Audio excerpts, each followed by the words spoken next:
Halo sahabat rumah belajar, kita akan mempelajari tentang materi substansi genetika. Materi ini diberikan kepada siswa kelas 12. Ini saya berikan kepada siswa saya di SMA Negeri 2 Kudus. Perkenalkan, nama saya Wahida Nur Agustina. Baik, tujuan pembelajaran kita kali ini ada beberapa, tapi kita hari ini akan membahas tentang yang pertama, yaitu memahami konsep dasar substansi genetika seperti DNA, RNA, gen, kromosom, serta kode genetika, serta beberapa tujuan berikutnya. Nah, ini merupakan struktur dan fungsi asam nukleat. Struktur nukleotida ini merupakan komponen penyusun DNA dan RNA, yaitu berupa gula pentosa, basa nitrogen, serta gugus fosfat. Sementara struktur DNA ini merupakan model double helix, di mana pasangan basa nitrogennya adalah adenin, timin, sitosin, dan guanin.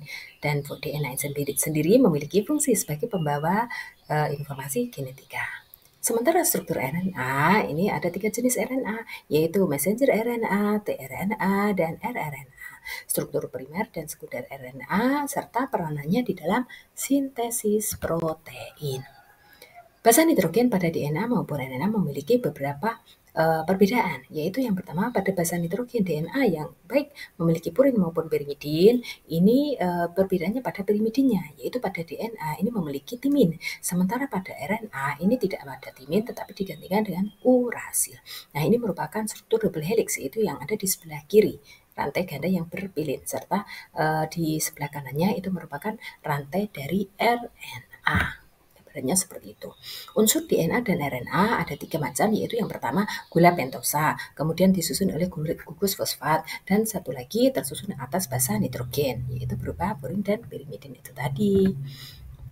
Perbedaan DNA maupun RNA, ada beberapa yang membedakan, yaitu yang pertama strukturnya. Untuk DNA double helix, sementara RNA rantai tunggal. Kemudian gula pentosanya pada DNA berupa deoksiribosa, makanya namanya deoksiribonukleik acid, dan RNA nama gulanya yaitu ribosa, sehingga namanya RNA ribonukleik acid. Perbedaan berikutnya adalah basa nitrogennya, yaitu yang DNA memiliki purin, adenin, dan guanin, kemudian pirimidin, timin, dan sitosin. Sementara RNA memiliki purin, adenin, dan guanin juga, tetapi pirimidinnya urasil dan sitosin. Letaknya, kalau DNA terletak di inti atau nukleus, di mitokondria, dan di kloroplas. Sementara RNA terletak selain di inti, di sitoplasma juga ada, di ribosom juga bisa kita jumpai adanya RNA, kemudian di mitokondria dan di kloroplas, sama dengan di DNA tadi. Lalu jumlahnya, ini yang membedakan. Pada DNA jumlahnya ini selalu tetap, sementara RNA jumlahnya berubah-ubah. Persamaan DNA dan RNA sama-sama merupakan asam nukleat. Kemudian komponen penyusunnya, komponen nukleotidanya yaitu terdiri atas tadi gula pentosa, fosfat, dan satu lagi basa nitrogen. Kemudian satu lagi peranannya dalam kehidupan sel. Kedua, jenis asam nukleat tersebut memiliki peran penting di dalam kehidupan sel, di mana DNA merupakan pembawa informasi genetika, sedangkan yang RNA ini terlibat dalam ekspresi gen, yaitu proses untuk mengubah informasi genetika menjadi protein. Gen dan kromosom. Gen sendiri ini merupakan unit terkecil pembawa sifat herediter, sifat-sifat yang diturunkan, di mana lokasi gennya terletak pada kromosom. Sedangkan kromosom sendiri merupakan struktur pembawa gen. Jenis-jenis kromosom ada 2 macam, yaitu autosom atau kromosom tubuh dan gonosom atau kromosom kelamin. Kemudian struktur kromatin dan kromosomnya. Lalu hubungan gen dan kromosom ini terletak di alelnya, lokus gen, dan hubungannya dengan munculnya sifat-sifat fenotip atau sifat-sifat yang bisa kita lihat dari luar. Replikasi DNA. Proses replikasi ini merupakan mekanisme penggandaan DNA, di mana enzim-enzim yang terlibat yaitu adanya helikase, kemudian DNA polimerase, dan ligase. Kenapa replikasi DNA ini penting? Karena ini berfungsi untuk pertumbuhan dan perkembangbiakan makhluk hidup. Ekspresi genetika. Ini merupakan suatu proses di mana informasi genetika yang tersimpan di dalam DNA digunakan untuk menghasilkan produk fungsional. Ini biasanya berupa protein. Terdiri dari yang pertama yaitu transkripsi, proses pembentukan mRNA dari DNA. Ini terjadi di dalam inti sel. Perannya ini yang berperan adalah enzim RNA polimerase. Kemudian proses translasi yaitu proses pembentukan protein dari mRNA tadi yang membawa kode genetik, kemudian peran dari tRNA serta ribosom. Dan satu lagi regulasi ekspresi gen. Ini adanya faktor-faktor yang mempengaruhi ekspresi gen yaitu faktor intrinsik maupun faktor ekstrinsik.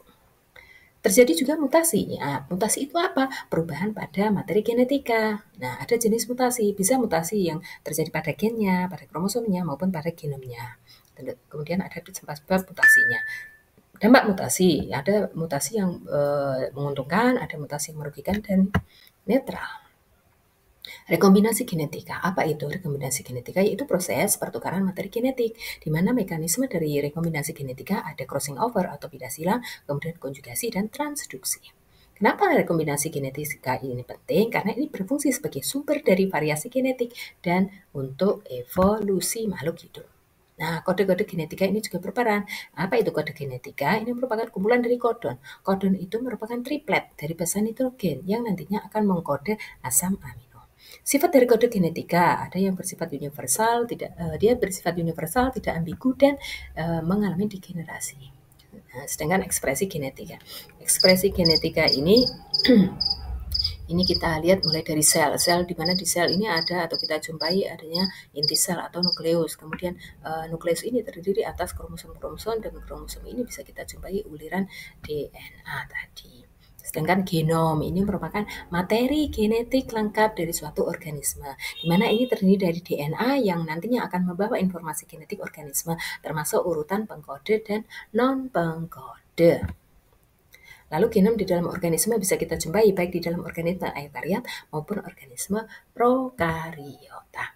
Genom pada manusia, ini studi pada genom manusia atau genomik ini sangat penting untuk membantu kita. Dalam hal apa? Yaitu untuk mengetahui gen yang terkait dengan penyakit, kemudian kelainan bawaan, dan bagaimana hal tersebut bisa dilakukan atau diperlakukan. Lalu kita bisa gunakan juga untuk menelusuri nenek moyang melalui pola di dalam gen tersebut.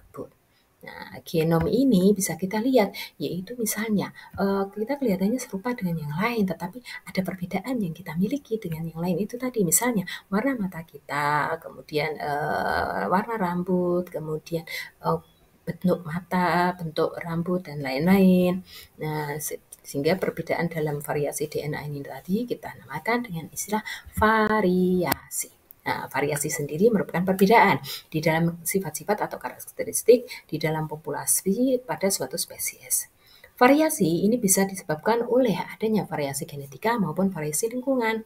Nah, variasi genetika ini merupakan keragaman DNA antar individu atau antar populasi. Sedangkan variasi lingkungan ini merupakan faktor lingkungan yang secara langsung dapat mempengaruhi karakteristik individu atau karakteristik suatu populasi. Ini ada beberapa kategori yang bisa nanti kita masukkan dia termasuk variasi genetika, termasuk faktor genetik atau faktor lingkungan atau gabungan antara faktor genetik dan lingkungan. Yaitu ada warna rambut, kemudian ada golongan darah, kemudian ada tinggi badan, ada jenis kelamin, kemudian ada potongan rambutnya, kemudian ada aksen atau nada bicara, kemudian ada tinggi badan, kemudian ada tindik, dan kelainan keturunan. Nah, kita kategorikan. Genetika yang termasuk faktor genetik ini warna rambut. Nah, jadi ini diturunkan. Kemudian kelainan keturunan, kemudian ada lagi golongan darah dan satu jenis kelamin ini diturunkan. Nah, yang terpengaruh faktor lingkungan yaitu aksen, nada bicara, kemudian potongan rambut serta tindik pada tubuh. Yang dipengaruhi antara faktor genetik dan lingkungan ini adanya tinggi badan serta berat badan seseorang. Mutasi genetika merupakan salah satu cara terjadinya variasi genetika. Ini bisa terjadi saat kode genetik pada gen menjadi rusak atau gennya salah diwariskan. Sehingga fenotip baru ini jarang terjadi akibat mutasi genetika. Namun jika ini terjadi, hal ini bisa menyebabkan perubahan berkelanjutan pada spesies tersebut. Mutasi genetika contohnya bisa kita lihat pada sapi.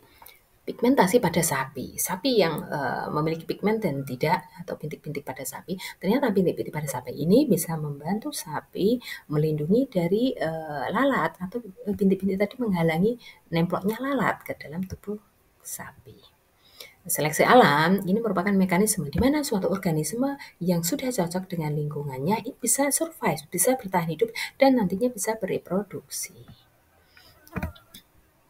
Seleksi alam ini contoh lainnya yang sering dibahas yaitu adanya ngengat yang berwarna putih maupun yang berwarna hitam. Ini yang terjadi pada masa revolusi industri. Lalu seleksi alam ini terjadi secara alami contohnya sekarang banyak sekali ngengat yang berwarna hitam. Kenapa? Karena ini membantu mereka lebih survive dalam kondisi revolusi industri tersebut. Ini merupakan penelitian lanjut dari Charles Darwin tentang evolusi itu pada burung finch. Baik, ulasan maupun ringkasan yang bisa kita simpulkan yaitu adalah genom. Genom merupakan materi genetik yang lengkap dari suatu organisme. Kemudian ada variasi tadi, yaitu perbedaan karakteristik dalam suatu populasi, suatu spesies. Di mana variasi ini dapat disebabkan oleh faktor genetik maupun faktor lingkungan.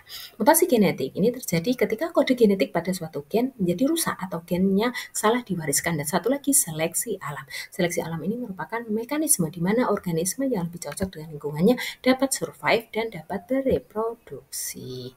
Ini daftar pustaka yang kami gunakan. Sekian, terima kasih.